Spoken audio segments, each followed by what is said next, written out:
El síndrome de Herford-Waldenström es una variante subaguda rara de la sarcoidosis. Se presentan aproximadamente 5% de los afectados por esta enfermedad. Respecto al cuadro clínico, este se caracteriza por la siguiente tríada: aumento de la parótida, parálisis del nervio facial y uveitis anterior, además de un síndrome febril crónico. Cuando solo se producen 2 de los 3 síntomas, se considera un síndrome de Herford incompleto. La prevalencia parece ser mayor en la raza negra respecto a la blanca y también se ha visto que es mayor en mujeres respecto a hombres. Esta condición fue descrita por primera vez en el año 1909 por el oftalmólogo danés Christian Herford, originalmente atribuyéndola a paperas o parotiditis. Fue más tarde, en el año 1937, que el médico sueco Jan Waldenström lo clasificó como una manifestación de la sarcoidosis. Las causas exactas del síndrome de Herford son desconocidas. Se presupone que resulta de una combinación de factores ambientales junto con una predisposición hereditaria. El mecanismo fisiopatológico básico es una reacción inflamatoria granulomatosa. Algunos autores han sugerido que especies de Mycobacterium y Propionibacterium podrían actuar como agentes patogénicos ambientales, pero no hay suficiente evidencia. En el ámbito genético, se ha calculado que un 15% de los pacientes diagnosticados con el síndrome de Herford tienen un familiar próximo también afectado con el mismo. Además, un estudio de 1.000 pacientes con sarcoidosis ha mostrado una correlación entre el alelo HLA-DRB104 y el síndrome de Herford. La sarcoidosis de por sí es una enfermedad granulomatosa que cursa con tos, disnea, dolor torácico, fiebre, pérdida de peso, artralgias y eritema nodoso. Esta varía desde asintomática a enfermedad aguda o incluso a un fallo orgánico crónico de curso insidioso. Cabe decir que no todos los pacientes presentan todos los síntomas ni estos con la misma gravedad. En cuanto al cuadro clínico del síndrome de Herford-Waldenström, destacamos la tríada mencionada anteriormente, de uveitis anterior, parálisis facial y parotiditis. La mayoría de los pacientes tienen fiebre, que suele ser de bajo grado y puede ser intermitente. Los síntomas oculares se producen en un 80% de los casos.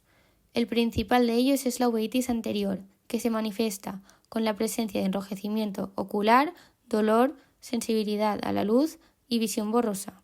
Si no se trata adecuadamente, esta puede evolucionar a glaucoma y a un edema macular. Respecto a la parálisis facial, se da en la mitad de los pacientes aproximadamente. Generalmente es de tipo periférica, es decir, afecta al nervio facial después de su salida del cráneo. Lo más característico de esta parálisis es la incapacidad para cerrar un ojo, la desviación de la comisura de la boca y/o una disminución del reflejo del parpadeo. Finalmente, la parotiditis es generalmente bilateral y se describe como una inflamación de la región de la mandíbula, con afectación también de la sensibilidad. Otros síntomas de presentación variable y raros que se han descrito en este síndrome son la parálisis del nervio trigémino, el derrame pericárdico o la xerostomía. A nivel oftalmológico destacan la queratoconjuntivitis sica por dacryoadenitis, el edema palpebral bilateral, los nódulos conjuntivales asintomáticos y la neuritis óptica. Centrándonos ahora en la principal manifestación ocular, que es decir, la uveitis anterior, es típicamente crónica y granulomatosa. Puede formar sinequias y se caracteriza por la presencia de precipitados queráticos en grasa de carnero. Los precipitados queráticos pueden ser grandes y se distribuyen a menudo en la mitad inferior de la córnea. Su coloración blanca o pigmentación indica cronicidad. Se asocian a veces a nódulos del iris característicos, que son precipitados inflamatorios. Se llaman nódulos de Koeppe cuando se localizan en el margen de la pupila y nódulos de Busacca cuando se localizan en el estroma del iris. La uveitis puede ser con menos frecuencia intermedia, posterior o panuveitis, en forma de coroiditis multifocal periférica y vasculitis venosa de la retina. El diagnóstico del síndrome de Herford es principalmente clínico. Recordemos que tiende a presentarse de forma ambigua, de forma que los criterios clásicos de diagnóstico pueden no aparecer a la vez. Aparte de los hallazgos clínicos que hemos explicado, estos pueden ir acompañados de pruebas complementarias de analítica, imagen y anatomía patológica que apoyen al diagnóstico. La radiografía simple puede mostrar adenopatías iliares bilaterales características de la sarcoidosis pulmonar. El estudio anatomopatológico de la biopsia de un tejido afectado evidenciará granulomas no caseificantes nudos, es decir, granulomas rodeados de pocos linfocitos en la periferia. Estos granulomas acostumbran a producir enzima convertidora de la angiotensina, pero sus niveles séricos no siempre se correlacionan con la actividad de la enfermedad. Los macrófagos alveolares pueden producir dihidroxivitamina D3, que resulta en hipercalcemia y sobre todo hipercalciuria en 40% de los casos. Finalmente, como dato curioso, se puede usar la prueba cutánea de Vein para diagnosticar la sarcoidosis. Se trata de inyectar una suspensión de bazo de un paciente con sarcoidosis dentro de la dermis del paciente en estudio. La prueba será positiva si aparecen pápulas granulomatosas de 4 a 6 semanas después. Esta prueba ya no se usa frecuentemente en la práctica clínica. El tratamiento del síndrome de Herford depende del grado de afectación sistémica.